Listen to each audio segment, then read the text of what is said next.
Sa pagpapatuloy ng serye ng pinakamalakas na kaiju sa kasaysayan, nagsimula ang Season 2 sa biglaang pag-atake ng isang kaiju sa isang lungsod. Habang makikitang sinusubukan rin makatakas ng mga batang Kafka at Mina sa kaguluhan, isang malakas na pagsabog ang nangyari na naging dahilan upang tuluyang magkahiwalay ang dalawa. Ngunit matapos humupa ang alikabok, nagulat na lamang si Kafka na pinalilibutan na siya ng mga sundalo ng Defense Force habang kasama rin doon si Mina na handa na siyang pasabugin. Doon napagtanto ni Kafka na nag-transform siya bilang Kaiju number 8, ngunit sinimulan na siyang pagbabarili ng mga sundalo pati ng dalawang helicopter sa himpapawid. Subalit habang nangyayari ito ay biglang sumiklab ang isang makapangyarihang energy beam na nagpabagsak sa dalawang chopper. Doon ay makikitang nag-transform ang Kaiju number 8 sa berserk nitong anyo, ngunit bago pa man ito lubos na makapaminsala ay biglang nagising si Kafka sa isang masamang panaginip na iyon. Lumipat naman ang eksena sa base ng 3rd Division, kung saan naroon si Captain Mina na tinitignan ang lawak ng pinsala matapos ang pananalasa ng Kaiju number 10.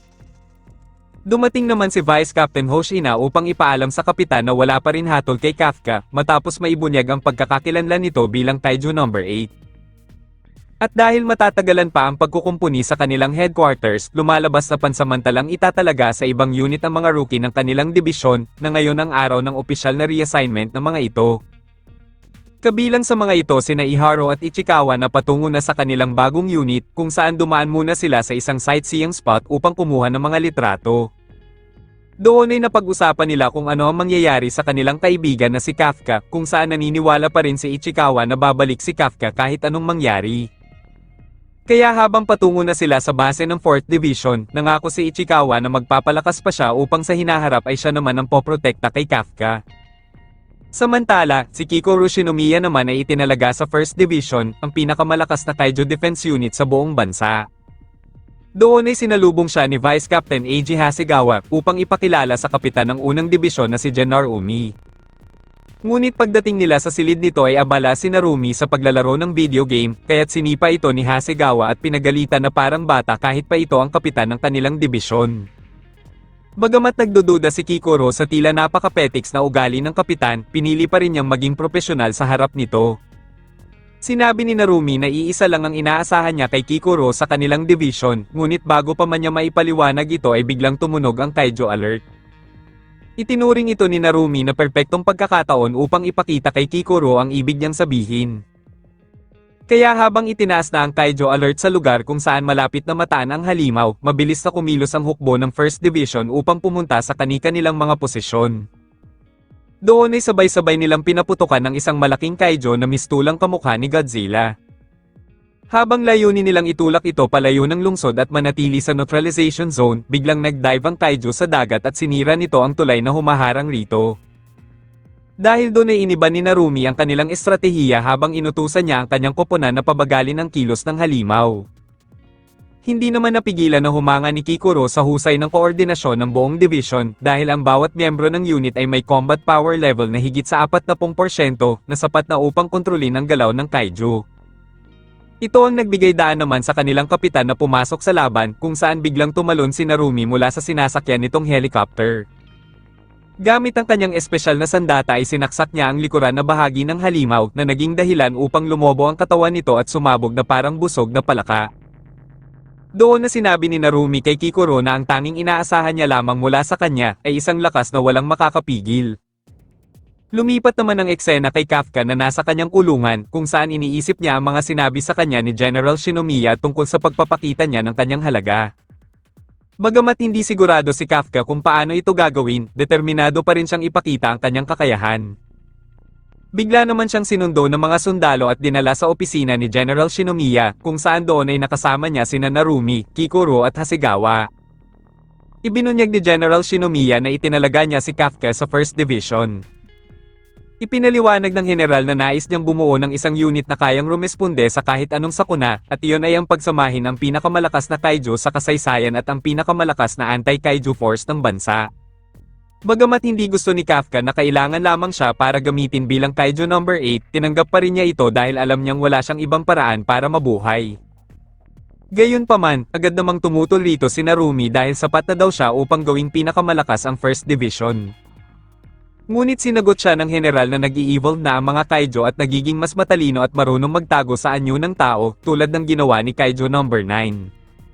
Dahil hindi na nila kayang hulaan ang susunod na galaw ng mga halimaw, naniniwala ang general na dapat mag-evolve din ang Defense Force upang mapigilan ang anumang sakuna. Nang iminungkahi ni Narumi na mas mainam kung gawing sandata na lamang ang bida para sa kanya, sinagot ito ni Kafka na hindi pa siya maaaring mamatay. Sinabi ni Kafka na may mga kaibigan pa siyang naniniwala sa kanya at isang pangakong kailangan tuparin, kung saan ito ang mga dahilan para siya ay magpatuloy na mabuhay. Doon ay binigyan ni Narumi ng pagkakataon si Kafka, pero nilinaw niya na kapag muling nawalan ito ng kontrol bilang isang kaiju, hindi siya magdadalawang isip na patayin ito at gamitin ang kanyang bangkay bilang sandata. Sa huli ay nagpasalamat naman si Kafka para sa kanyang bagong kapitan. Matapos ang kanilang pagpupulong, makikita si General Shinomiya na bumisita sa isang lihim na laboratorio, kung saan ipinakita sa kanya ang isang kahina-hinalang bagay ngunit hindi pa inihayag kung ano ito. Sa isang kalapit na lungsod, bigla na lamang nagsimulang yumanig ang lupa at isang malaking bahagi ng lungsod ang gumuho, na nag-iwan ng isang napakalaking butas sa lupa. Kasunod nito ay bigla namang nagsilabasan mula sa butas ang napakaraming mga higanteng langgam, na nagdulot ng matinding kaguluhan sa mga mamamayan ng lungsod. Lumipat naman ang eksena sa training camp ng 1st Division, nakakatapos lang ng kanilang morning training. Doon ay makikita ang labis na kapaguran kay Kafka dahil determinado siyang patunayan ang kanyang sarili, at laging nasa isip ang payo sa kanya ni General Shinomiya. Si Kikoro naman na nais ding lumakas ay patungo sa silid ni Narumi upang hilingin na siya ay sanayin. Ngunit laking gulat niya nang makitang nakaluhod ang kapitan at umuutang sa kanya ng pera dahil naubos na raw ang lahat ng ipon nito. Ngunit habang sinisermonan ni Kikoro ang pagiging gastador ng kapitan ay biglang dumating si Hasegawa dahil mayroon daw silang misyon. Kasama ang dalawang rookie at ang mga miyembro ng 1st Division, pinangunahan ni Narumi ang kanilang misyon na puksain ang banta sa sangkatauhan. Samantala, habang patuloy ang paglikas ng mga tao dahil sa pag-atake ng mga kaiju, makikita ang isang magkapatid na nagtatago habang sugatan ng nakakabatang kapatid na babae. Ngunit biglang lumitaw ang isang higanteng langgam kung saan agad namang tinangkang protektahan ng lalaki ang kanyang kapatid. Subalit bago pa man sila kainin nito ay biglang dumating si Narumi at pinatay ang halimaw sa isang atake lamang. Pagkatapos ay humingi siya ng update mula sa kanyang unit na nagsimula na rin linisin ang mga kaiju sa kani-kanilang mga lugar. Sunod naman niyang kinontak ang dalawa nilang rookie kung saan inutusan niya ang mga ito na wasakin ang anumang kaiju na papasok sa neutralization zone at patunayan ang kanilang mga kakayahan. Samantala sa punong himpilan ng Defense Force, binabantayan naman ng mga siyentipiko ang galaw ng mga kaiju lalo na ang kondisyon ni Kafka. Naroon rin si General Shinomiya na masusing mino-monitor ang lahat ng nangyayari. Sinimulan ng Itaboy ng Defense Unit ang mga kaiju patungo sa silangang neutralization zone kung saan naman nakapwesto si Kikoro. Bagamat mayroon siyang mga kasamahan na handang magbigay suporta sa kanya, nagulat ang mga ito nang patayin ni Kikoro ang isang kaiju nang siya lamang mag-isa. Ngunit sa kabila ng kanyang lakas ay alam ni Kikoro na malayo pa siya sa antas ni na Vice Captain Hoshina at Captain Nina, kaya't kailangan pa niyang lagpasan ang kanyang mga limitasyon upang makahabol sa kanila. Matapos patayin ni Kikoro ang isa pang kaiju ay humanga sa kanya ang mga platoon leader ng 1st Division, kung saan sinabi ni Hasegawa na tila mas magaling pa siya kaysa sa rookie season ni Narumi. Isinantabi naman ni Narumi ang biro dahil may napansin siyang kakaiba sa likas na katangian ng pag-atake ng mga higanteng langgam. Dahil ang ganitong uri ay hindi karaniwang lumilitaw sa ibabaw at bihira pa nga itong makita kahit sa mga minahan sa ilalim ng lupa. Sinimulan niyang iugnay ito sa nangyaring pag-atake ng mga flying kaiju kamakailan at nakaramdam siya ng isang pattern dahil pinaghihinalaan niyang may isang nilalang ang kumokontrol at nagbibigay direksyon sa mga ito. Samantala, nailipat na ang mga kaiju patungo sa kanlurang neutralization zone kung saan naroon si Kafka at ilang mga sundalo. Bagamat nanginginig si Kafka dahil sa takot, pinakalma niya ang kanyang sarili dahil kailangan niyang lumaban. Doon ay sinimulan niyang baguhin ng bahagya ang kanyang anyo at sinubukan umatake, ngunit wala man lang itong naging kahit kaunting epekto sa halimaw. Alam ni Kafka na hindi niya ito matatalo gamit lamang ang partial transformation, ngunit natatakot siyang mag-transform ng buo dahil baka maulit na naman ang nangyari noon kasama ang general. Subalit nang maalala niya ang kanyang layunin, nagpasya siyang hindi na mag-atubili at sinubukan niyang mag-transform ng buo. Ngunit sa unang pagkakataon ay bigo si Kafka na mag-transform at siya ay inatake ng halimaw. Habang hindi makapaniwala ang lahat sa kanilang nasaksihan, bigla naman silang nakadetect ng isang napakalakas na kaiju sa paligid, at ito ay biglang lumabas mula sa ilalim kung nasaan si Kafka. Mula sa isang umbok ng laman sa ulo ng halimaw ay biglang lumabas si Kaiju number 9, kung saan tama nga ang naging hinala ni Narumi na ito ang may pakana ng lahat. Sinabi ni Nine na pumunta siya roon dahil naramdaman niya ang presensya ni Kaiju number 8, ngunit tanging si Kafka lamang ang nakita niya roon. Kaya nang maisip ni Nine na marahil si Kafka ang kanyang hinahanap, sinabi niya na patutunayan niya na lamang ito sa pamamagitan ng pag-atake kay Kafka. Doon ay muling sinubukan ni Kafka na mag-transform habang ang lahat ay nakaantabay mula sa kanya. Ngunit gayon pa man ay bigo pa rin si Kafka na tawagin ang kanyang kapangyarihan. Dahil doon ay nagpa siya na si Narumi na kumilos, ngunit hinarang siya ng panibagong Kaijo habang mayroon din marka ni Kaijo number 9 sa ulo nito. Habang iniisip ni Narumi kung hinati ba ni Nine ang sarili nito, bigla namang muling nabuhay ang mga Kaijo na natalo na nila at dumating ang mga ulat na nangyayari ito sa iba't ibang bahagi ng labanan. Samantala, pinatumba naman ni Nine ang mga backup ni Kafka at naghahanda na siya upang kunin ang kapangyarihan ni Kaijo number 8 mula rito. Sinubukan umilag ni Kafka ngunit wala siyang laban kay Kaijo number 9. Muli niyang sinubukang mag-transform ngunit bigo pa rin siya sa ikatlong pagkakataon. Samantala, alam ni Itami na nais na ng general na pumasok sa laban, ngunit pinaalalahanan niya ito na ang madalas sa paggamit ng mga kaiju weapons ay nagpapaikli ng buhay ng gumagamit nito. Gayunpaman, sinabi ni Shinomiya na kailangan niyang gawin ang dapat gawin. Ngunit nang papatayin na ni Nine si Kafka, bigla namang dumating si Kikoro sa tamang oras at hiniwa ang halimaw sa kalahati. Gayunpaman, agad din namang naghilom ang halimaw, ngunit handa nang lumaban si Kikoro upang ito ay tapusin. Samantala, nais naman ng Kaijo number 9 na kaharap ni Narumi na tapusin agad ang laban upang makatulong sa pagpatay kay Kaijo number 8. Kaya isang mabilis na pag-atake ang ginawa ng halimaw, ngunit madali lamang itong naiwasan ni Narumi. Agad namang gumanti si Narumi at nakagawa siya ng isang direktang atake sa halimaw. Samantala, iniisip naman ni Kikoro na marahil si number 9 ang may kakagawan kung bakit hindi makapag-transform si Kafka.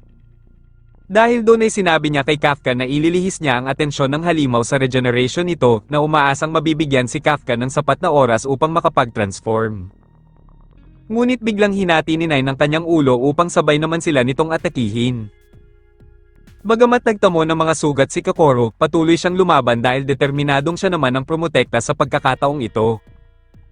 Lumipat ang eksena sa nakaraan ni Kikoro, kung saan ibinunyag ang kwento ng kanyang ina na si Hikari Shinomiya, ang Valkyrie na gumagamit ng number weapon 4. Labis na humahanga si Kikoro sa kanyang ina at nais niyang maging kasing lakas nito, at may pangarap na tulungan ito sa paglaban sa mga Kaijo balang araw. Ngunit sa kasamaang palad, nagbago ang lahat nang ang kanyang ina ay napatay sa pananalasa ng Kaijo number 6. Dismayado si Kikoro sa kanyang sarili dahil hindi man lang niya natupad ang kanyang pangako na protektahan ang kanyang ina. Gayunpaman, ipagpapatuloy niya ang kanyang pangako at siya ay magiging malakas upang sa gayon ay maprotektahan niya ang ibang tao sa hinaharap.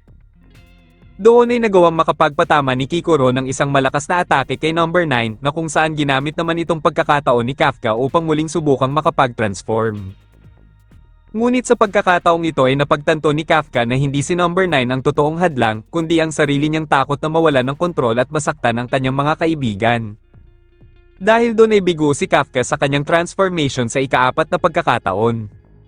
Habang hindi na ito nagugustuhan ng ilang opisyales sa headquarters, sumagot si Narumi na siya na ang bahalang tumapos sa lahat. Doon ay inactivate ni Narumi ang 78% ng kanyang combat power at agad na inatake ang halimaw. Biglang napagtanto ni number 9 na hindi lang kayang pumutol ng espada nito kundi sinusunog din nito ang tinamaan upang hindi siya makapag-regenerate. Hindi rin siya hinayaang makalayo ni Narumi dahil ang armas ng kapitan ay isa palang bayoneta na nakakabit sa isang rifle. Gayunpaman, agad na napag-aralan ni number 9 kung paano gumana ang armas ni Narumi at sa isang iglap ay nagawa niyang makapagpatama ng isang counter-attack sa kapitan.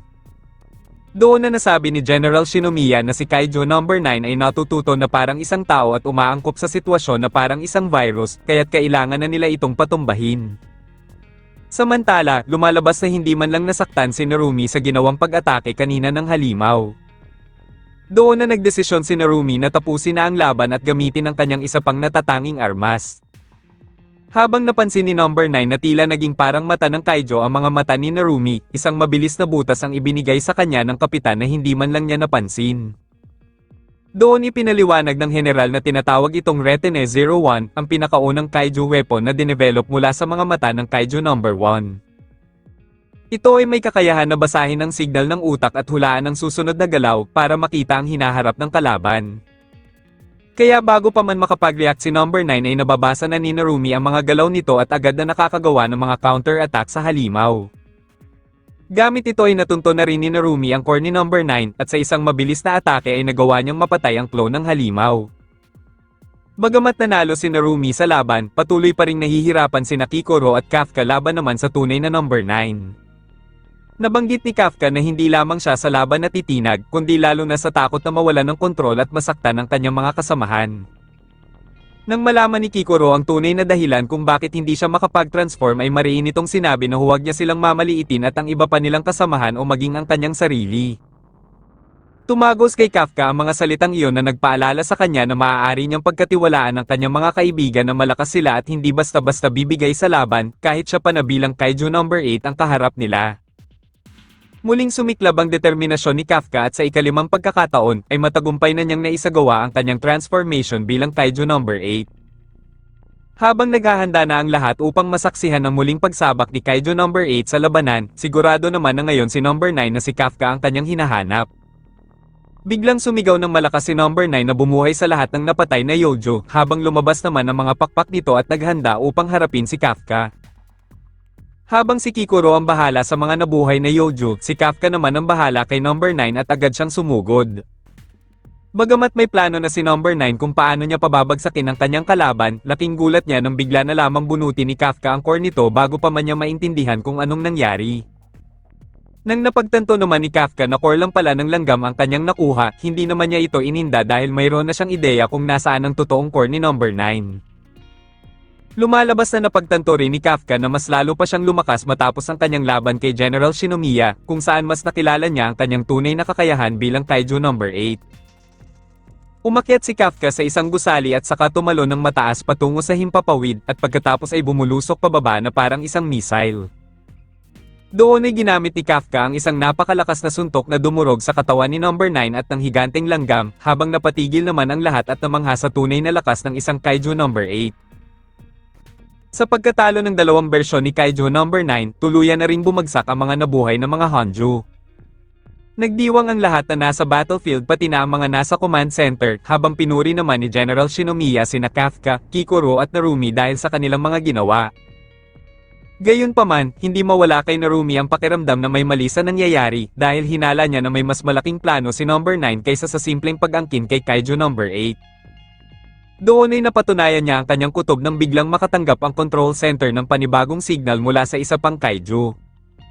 Kaya kahit naghihingalo, malinaw na sinabi ni number 9 kina Kafka at Kikoro na kahit nabigo siyang makuha si number 8, ay matutupad pa rin ang kanyang isa pang layunin. Bagamat naguguluhan si Kafka kung ano ang kahulugan ng mga salitang iyon, agad niyang ipinaalam kay Narumi na tila nasa ibang lugar ang tunay na katawan ni number 9.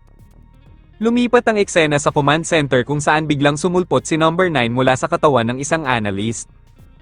Sa puntong ito ay naging malinaw ang isa pang layunin ni number 9 at iyon ay ang puntiryahin mismo si General Shinomiya upang kunin si Kaiju number 2 mula rito. Habang patungo na rin sa command center sina Kafka, Narumi at Kikoro, inutos na ng general ang agarang paglikas ng lahat ng nasa loob nito. Ngunit gumawa ng isang pagsabog si number 9, subalit sa kabutihang palad ay walang ibang nasaktan dahil kay General Shinomiya. Sinabi ng general na buo ang kanyang tiwala na handa siya sa anumang sitwasyon, ngunit malinaw na mas lumakas at nagbago si number 9 na higit pa sa kanyang inaasahan. Nang magsimula ng maglaban si number 9 at ang general, sinabi ni Itami na ayon sa mga naunang ulat ang lakas ni number 9 ay nasa 8.5 fortitude lamang at inaasahan nilang mas malakas pa rito ang general. Ngunit mabilis nilang napatunayan na mali ang kanilang kalkulasyon dahil madaling napatumba ni number 9 ang general sa isang suntok lamang. Gayunpaman, walang balak umatras ang general sa laban at nagpasya siyang tatapusin niya ang halimaw kahit anong mangyari.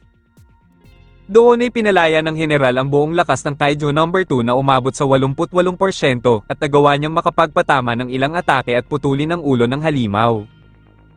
Ngunit hindi pa rin ito naging sapat upang matalo niya ang halimaw dahil nagawa pa rin itong bumato ng ilang serye ng atake patungo sa kanya at mapatalsik siya sa isang gusali. Doon napagtanto ng general na wala na siya sa rurok ng kanyang lakas, hindi tulad nung kasama pa niyang lumalaban ng kanyang asawa. At dahil wala siyang kakayahang mag-regenerate at patuloy ang pagdami ng pinsala sa kanyang katawan, mabilis na bumaba ang kanyang kakayahan na magpatuloy pang lumaban. Gayunpaman, muling tumayo ang general at itinulak sa sukdulan ng kapangyarihan ng kanyang kaiju weapon, kung saan alam niya na kapag ginawa niya ito ay hindi na siya muli pang makakalaban. Dahil ang tanging mahalaga na lamang sa kanya ay mapabagsak niya ang banta kaysa sa sarili niyang kaligtasan, at ipinagkakatiwala na niya sa mga bagong henerasyon ang pagpapatuloy ng tungkuling iiwanan niya. Nang sumagi sa kanyang isipan ang kanyang yumaong asawa, naalala niya noong unang nagpahayag si Kikoro na sumali sa Defense Force. Sa kabila ng panganib ng kanilang trabaho, pinili pa rin ni Hakari na sanayin si Kikoro upang maging sapat ang lakas nito para ipagtanggol ang sarili sa hinaharap. Samantala, isang atake ang ginawa sa kanya ni Number 9. Gayunpaman, nagawa itong indahin ng general habang iniisip na hindi niya kailanman na ibigay kay Kikoro ang kalayaan at pag-aaruga na nais ni Hakari para sa kanilang anak. Ngunit ngayon ay buo na ang kanyang loob na tatapusin na niya ang banta na ito upang matiyak na ligtas at payapa ang kinabukasan ni Kikoro dahil ito lamang ang kaya niyang ibigay sa kanyang anak. Doon ay pinakawalan ng general ang pinakamalakas na atake ng Kaiju number 2 na lumipol sa buong lungsod ng Sapporo ilang dekada na ang nakalipas. Bagamat nagawa nitong ilantad ang core ni number 9, inaasahan naman na ng halimaw ang atake na ito at naghanda siya para kontrahin ito. Ngunit hindi ito hinayaan ng general at nagpakawala pa siya ng isa pang atake gamit naman ang kanyang kaliwang kamao, na isang bagay na imposible para makasurvive ang katawan ng isang tao. Sa sobrang lakas ng atake ay nawasak pa nito ang isang gusali na agad itong nakatawag ng pansin kina Kafka at Narumi. Matapos ang nangyaring pagsabog ay makikitang buhay pa rin si number 9 at nananatiling buo pa rin ang core nito, ngunit inamin niyang halos muntik na niyang hindi makayanan ng atake at mapinsala ng tuluyan. Sa kasamaang palad, tuluyan naman ang umabot sa hangganan ng katawan ng general at wala ng kakayahan pang lumaban. Sinamantala na ni number 9 ang pagkakataon at nilamon ng buhay ang general habang tinatawag si Kaiju number 2 upang muling maging isang kaiju. Nang dumating sina Kafka at Narumi, nakahinga sila ng maluwag nang makita ang general na nakatayo pa. Ngunit agad na napansin ni Kafka na may mali sa nangyayari at agad niyang niligtas si Narumi sa biglaang pag-atake ni number 9. Doon ibinunyag ni number 9 ang kanyang bagong anyo at sinabing pinatay na niya ang general at pinag-isa ang kanilang katawan. Bigla namang umatake si Kikoro na hindi naniniwala sa mga sinabi ng halimaw, ngunit upang sila ay maniwala ay ipinakita ito sa kanila ni number 9. Sinubukan umatake ni Narumi, ngunit kahit ang mga malalakas niyang atake ay hindi sapat laban rito. Nagpasya si number 9 na tumakas muna sa laban dahil sa epekto ng post-fusion rejection, ngunit determinado si Narumi na patayin ang halimaw at tuparin ang kanyang tungkulin. Sinubukan niyang pigilan ang halimaw mula sa itaas habang sumali na rin si Kafka at inatake ito. Ngunit sa pagkakataong ito ay may kakayahan na si number 9 na pigilan ng sabay ang kanilang mga atake, at ito ay dahil sa mas pinalakas pa nitong anyo. At dito muna nagtatapos ang ating recap. Like and share naman dyan, at maraming salamat sa palaging panonood.